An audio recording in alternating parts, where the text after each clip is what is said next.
After spending an entire day studying in the library, Lin Fan feels confident that he has grasped the basics of farming. As he walks through the neighborhood, he surveys the open space around him and quickly realizes that the area is spacious enough to grow crops.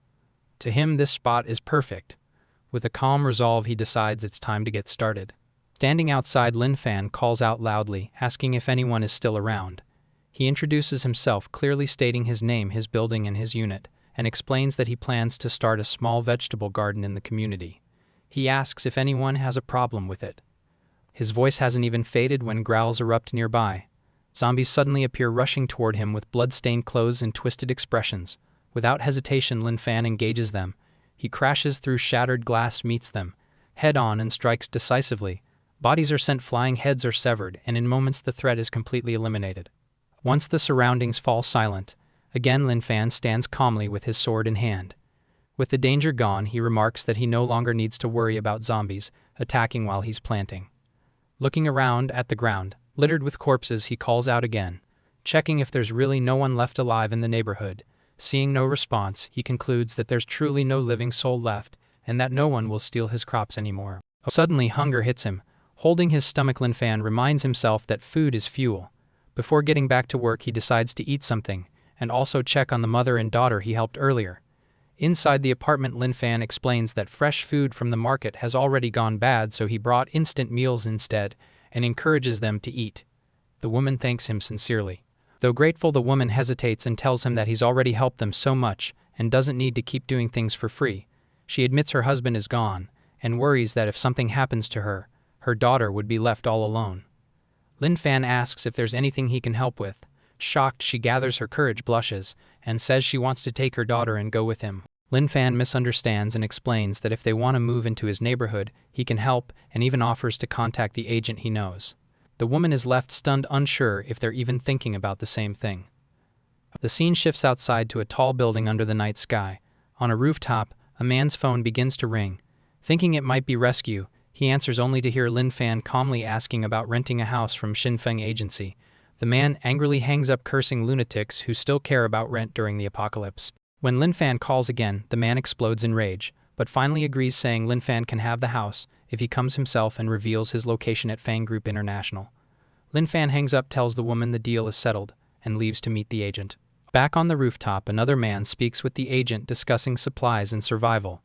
He argues that the elderly are useless and should be abandoned since food is running out. Nearby, the elderly sit quietly, unaware. Another man smirks, saying he will handle it, and suggests getting rid of the other men as well, while keeping the pretty women. Under the night sky, three women stand together, sensing danger, while the two men smile in the shadows, their eyes glowing red. To them, the apocalypse is not an end, but a chance to indulge their darkest desires as the world collapses. A group of zombies floods the street, sprinting forward with distorted movements, as they chase a lone figure riding a bicycle ahead of them.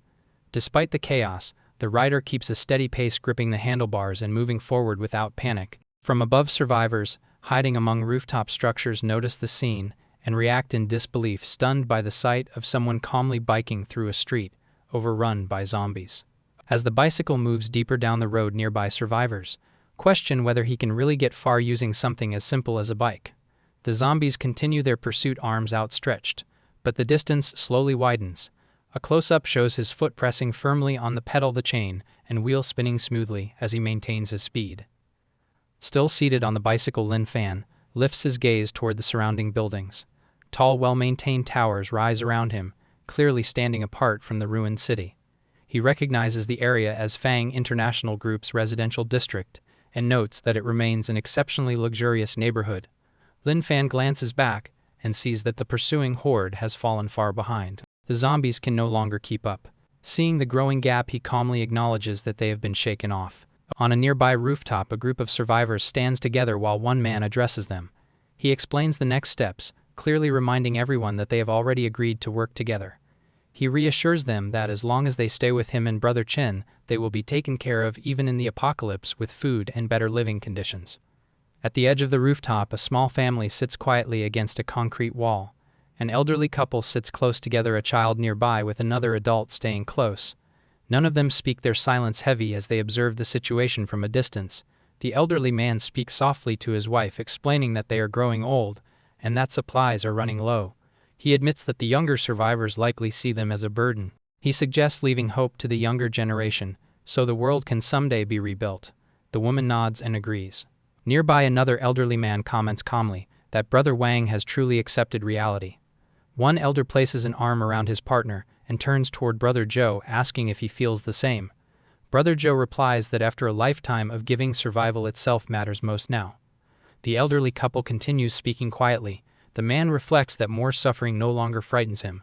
His partner apologizes and he accepts it with a gentle smile. Elsewhere, two men speak together, acknowledging Xiao Xiao for convincing others faster than expected. Xiao shifts the credit to Brother Chen's leadership. Away from the group, one man's expression turns cold as he reveals his true plan. He says they will deal with the elderly first, then the remaining men. In the end, he intends to kill Chen Gang and take all supplies and women for himself. Men suddenly surround him, revealing they heard everything. He freezes in shock. An elderly man steps forward, calmly telling the group not to worry. He assures them the elders will not take supplies and no one needs to push them off the building. He explains some actions stain the conscience forever, and says the elders will return and wait quietly. Younger survivors react angrily, fearing the elders might open the gate and attract zombies. Some even suggest throwing them off the building. A loud impact echoes from the security door. A voice asks if Mr. Chen is there and explains he came to rent an apartment. One man mocks the idea furiously. Suddenly, the reinforced door explodes inward. As dust settles, Lin Fan stands calmly, apologizing for breaking the door. A man whispers a plan to Brother Chen, suggesting throwing the elders down to lure zombies and use Lin Fan as bait. Brother Chen agrees smugly. Lin Fan asks who Mr. Chen is and politely hands over cash. Brother Chen orders him to leave. Lin Fan turns to leave, then asks if the elderly man is Grandpa Zhou Ajian. He explains with respect how Zhou once helped the nation overcome technological blockades, calling him a hero. The elders explain they plan to leave supplies behind. Lin Fan tightens his expression and invites them to come with him, promising safety. Though hesitant, they are surprised by his confidence. Lin Fan insists firmly that everyone will come with him. As they move, Brother Chen plans silently to lure zombies downstairs and end everything permanently. He stood at the edge of the rooftop, one foot planted firmly forward, gripping his weapon as the ground cracked beneath him. The elders behind him stared in shock, frozen by the force he had just unleashed. He slowly lifted his head and looked up at the towering building ahead of them. His eyes narrowed slightly as he took it in. A quiet sound escaped him, more curious than concerned. Above them, several men leaned over the rooftop railing, shouting down in irritation. They warned each other to be careful, yelling not to crush the people below by accident. They insisted they had said not to kill them. From below, panic spread among the elders. One of them shouted that the people above were trying to crush them to death. Another cried out in disbelief, asking how those young men could be so cruel. Amid the chaos, he looked up calmly. His expression was cold. His eyes were sharp and steady. One of the elders noticed it and spoke in a low, tense voice, saying those eyes were far worse than they looked. The realization hit them all at once. One elder voiced the fear aloud, saying those people did not just want to starve them. They wanted to make noise, lure the zombies in, and have them torn apart alive. Anger and hatred followed immediately. One of the older men stepped forward shakily, as if remembering something important, and asked whether anyone had noticed what was happening. The camera shifted downward. The streets below were filled with corpses. Zombie bodies lay scattered everywhere. Blood pooled across the ground. The sight was overwhelming. Someone questioned what was going on, wondering if someone had actually developed a way to kill zombies. Another elder dismissed the idea, calling it nonsense. Something like that could not possibly exist. Then doubt crept in.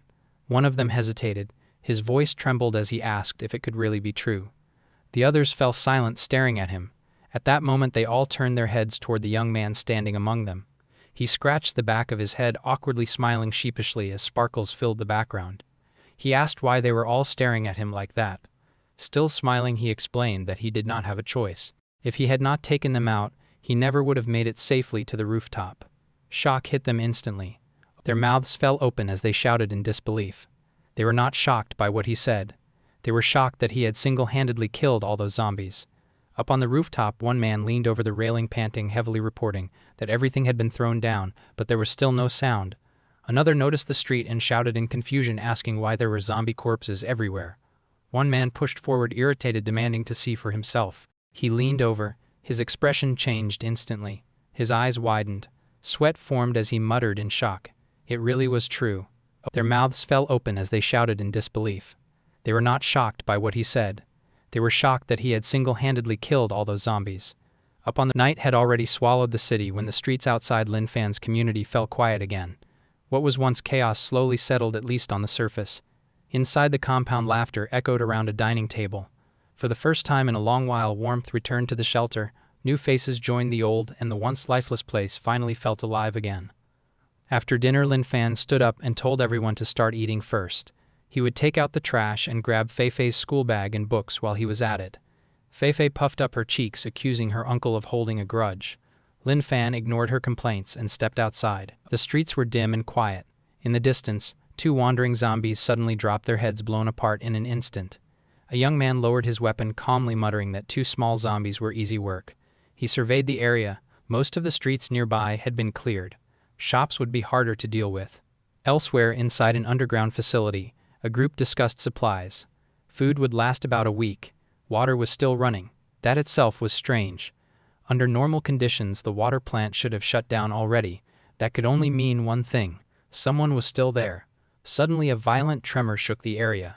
A massive explosion tore through the night. Flames rose into the sky. The blast echoed across the city, drawing every zombie nearby. A woman clenched her teeth, realizing the noise had attracted everything in the area. Screams rang out. Someone was being chased. A young woman ran desperately through an alley. Zombies closed in from behind. Just as claws reached for her, something massive crashed down. A grotesque giant zombie slammed into the ground, roaring as blood sprayed across the pavement. The woman froze. This was not a normal zombie. It was a mutation. Worse, it could evolve. Before the giant could strike again, another loud commotion erupted nearby. Her expression hardened. If another giant appeared, things would get much worse. At that moment, the giant lunged forward again. It collided with a moving dumpster. Someone had slammed into it head-on. A young man pushed the dumpster, apologizing casually and suggesting a night run together. Zombies roared, chasing the dumpster as it dragged the horde away. From above, several men stared in disbelief. They realized they had been saved. Moments later, silence returned. The men looked around, confused. No zombies were nearby. Something felt wrong. The number of zombies had not decreased. One of them muttered, asking if the thing in front of them was a zombie. Shadows shifted behind them. A monstrous face emerged, towering, twisted eyes glowing red. Its jaw split open, revealing rows of sharp teeth as it breathed down their necks. The sound they heard earlier was this, and it was right behind them.